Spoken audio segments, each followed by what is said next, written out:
Karmically, whether we survive a mishap unscathed or with only slight bumps and emotional grazes, or whether we die on the spot, no one knows what is in store for us further up the track in the next moment. Michael Reardon was one of the world's leading free solo climbers, a rare and highly dangerous extreme sport that entails climbing sheer cliffs some 900 feet high with only the gripping power of fingertips and rubber-tipped soft shoes, without any safety equipment whatsoever. Here is a news clipping concerning Michael Reardon. On July 13, 2007, Michael was standing below a cliff he had just completed. The photographer, Damon Corso, was about 30 feet away taking pictures of him. He was about 10 feet, or 5 meters, above the sea, and he had his hands out, celebrating the fact that he had completed the climb of his life. But then a rogue wave just came in. The wave hit him on the knees, and he lost balance and slipped on the algae. He was shouting for help, but there was nothing Damon could do. Interestingly, Michael's personal saying was, climbing may be hard, but it's easier than growing up. When a karmic incident comes crashing down on us, it is very appropriate to ask, why is this happening to me? Or why has it happened to him? Or why is it happening to us as a community or even as a country? Spoiler ahead, it is appropriate provided the tone is firm and inquisitive, for indeed it is essential to try and get as close as possible to a spiritual answer. Every mainstream religion reminds us about the consequences of our actions, ultimately though celebrated with different words and through different rites. I do believe that once pared down and free of fanaticism, each of the mainstream religions share common beliefs.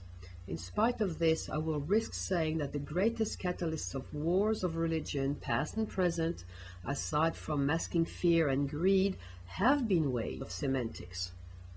On paper, all this makes a lot of sense. However, internalizing all this until it becomes a part of my core understanding of the meaning of life and death does not come to me without effort. And so, as I learn more, I practice a shift of perceived value, slowly, one present moment at a time. Daily, I practice the acceptance of everyone without exception, no matter how hard and no matter how against the grain it feels. The good news is that I do not have to deal with anybody's opinions of religious views.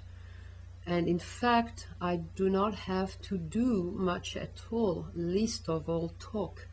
All I need to do is simply accept them.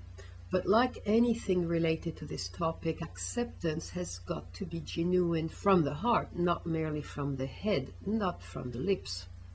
Giving of self is what unconditional and universal love are about. It is not about sending feel-good vibes and warm wishes to whoever we are naturally attracted to or comfortable with at the time of our choosing. It is not about being kind to the ones we like and love and being indifferent to others. That would be way too easy and hardly the stuff of spiritual evolution.